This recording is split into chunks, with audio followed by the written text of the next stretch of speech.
Bonjour à tous et bienvenue sur la chaîne de Papier et de Rêve. Je suis Ursula et aujourd'hui je vais peindre avec vous des iris.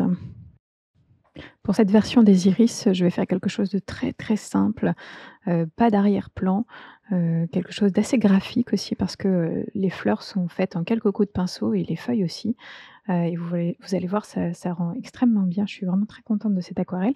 Ça ne ressemble peut-être pas totalement à mon style, mais je trouve que j'ai trouvé que c'était vraiment très intéressant de peindre ces fleurs de cette manière-là. Je vous laisse découvrir donc comment.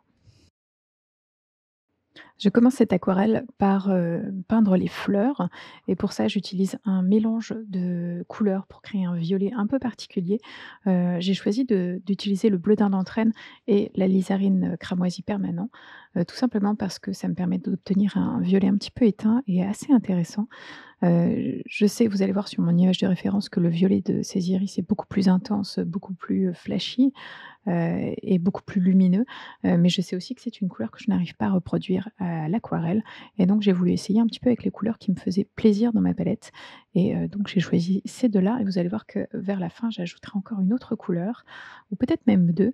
Oui, parce que j'ajoute aussi un peu, de cette laque rose, aussi à mon alizarin cramoisi permanent pour avoir 2 teintes de rose différents pour créer mon violet. Ça me permet d'avoir plein, plein, plein de nuances différentes pour ces fleurs et d'avoir quelque chose, d'intéressant, vraiment, d'avoir ces effets en fait de couleurs qui se superposent.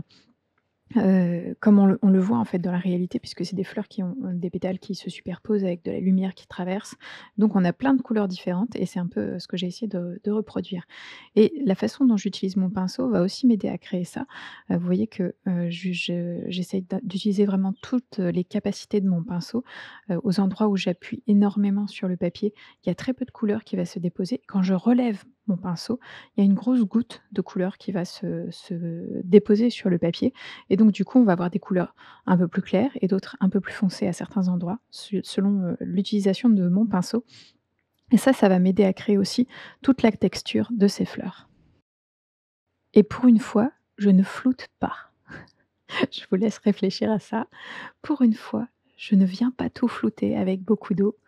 Je laisse vraiment mes marques de pinceau comme elles ont été placées et c'est tout. Là, je viens ajouter, des tiges, pour, supporter ces fleurs.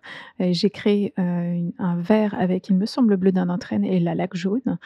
Ça me permet d'avoir un verre un petit peu plus, flashy que ce que j'utilise d'habitude en ce moment, puisque en ce moment, les verres que je fais, c'est souvent avec de l'indigo qui va rendre, le verre un tout petit peu plus terne. Mais là, j'avais besoin d'un petit peu plus de lumière dans ce verre, donc et puis comme j'avais déjà utilisé le bleu d'Indentrène, c'était pas mal de garder cette couleur-là.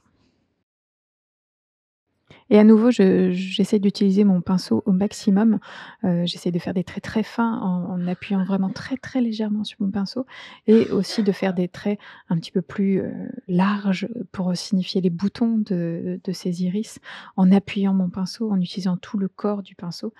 C'est vraiment, ce que j'aime avec ce pinceau-là, c'est qu'il a une pointe ultra fine et un corps rempli d'eau, ce qui fait qu'on peut vraiment jouer avec la façon dont on l'utilise pour créer des tas de formes différentes. Et encore une fois, pour les tiges, pour les feuilles, pour les boutons, je ne floute absolument pas, ce que je suis en train de faire. J'essaie au maximum de garder la première intention de mes gestes, et d'avoir quelque chose, d'assez direct sur mon papier. Alors bien sûr, le fait de ne pas flouter, de ne pas rajouter, de l'eau supplémentaire, ça n'empêche absolument pas, plein de fusions qui vont se réaliser. Vous pouvez le voir, entre la deuxième fleur que j'ai peinte, celle qui est le plus en haut à droite et la tige, il y a une fusion qui a commencé à se faire entre le vert et le violet. Ça veut vraiment pas dire que, toutes les couleurs vont bien rester à leur place, mais il y a, quand même un petit peu plus de, d'instantanéité, j'ai envie de dire, dans ce que je suis en train de peindre et je ne cherche pas du tout à modifier, heu, mon premier geste, en fait, voilà. Mais bien sûr, comme les surfaces sont humides, il va y avoir des fusions. Vous allez voir que je vais utiliser plein de verres différents aussi pour, les feuilles.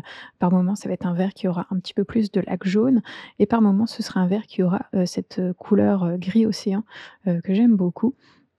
qui va donner un reflet un petit peu bleuté, en fait, aux feuilles et ça va ajouter donc encore plus de verts différents et donc quelque chose de plus intéressant.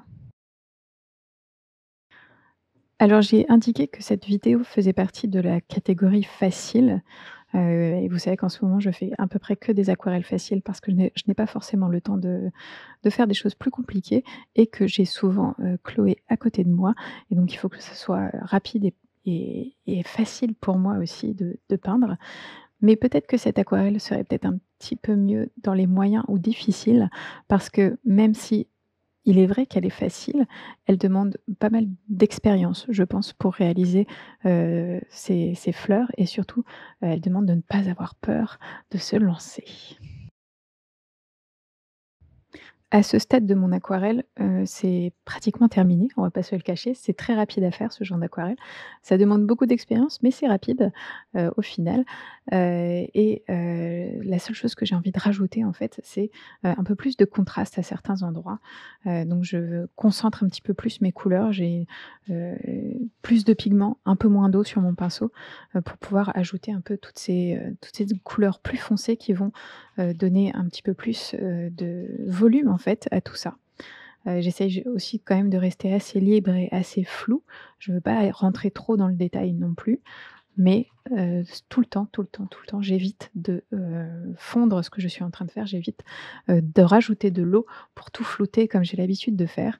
Cette fois-ci, ce n'est pas le moment en fait, c'est juste le moment de profiter des marques sur le papier. Et maintenant j'ai, envie d'ajouter un tout petit peu plus, d'un petit quelque chose dans les fleurs. Elles sont toutes assez, monochromatiques, même s'il y a plein de camaïeux de violet dedans.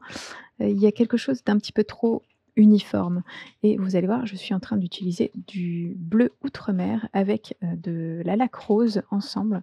C'est le violet le plus flashy que je sache faire en fait, avec l'aquarelle et je vais utiliser cette couleur, à certains endroits, un petit peu dans les zones les plus lumineuses des pétales, de mes iris pour donner une petite, quelque chose d'un peu différent, une autre dimension en fait à ces fleurs et les rendre encore un peu plus intéressantes. Et alors c'est vraiment des toutes petites touches et peut-être que ça ne se fait pas vraiment d'ajouter autant de couleurs que ça sur ces fleurs, donc quelque chose qui est assez, simple et minimaliste. Mais, c'est ce que j'avais envie de faire et je ne regrette absolument rien. Et cette aquarelle est à présent terminée, mais je vous engage fortement à vous abonner et à rester, attentifs, parce que je vais faire une autre version, de ces fleurs, un petit peu plus dans mes cordes. Donc si ça vous intéresse, s tenez-vous informés, soyez au courant, abonnez-vous et bien sûr, n'hésitez pas à jeter un coup d'œil sur le blog pour plus d'informations sur cette image et dites-moi ce que vous en pensez dans les commentaires. À bientôt.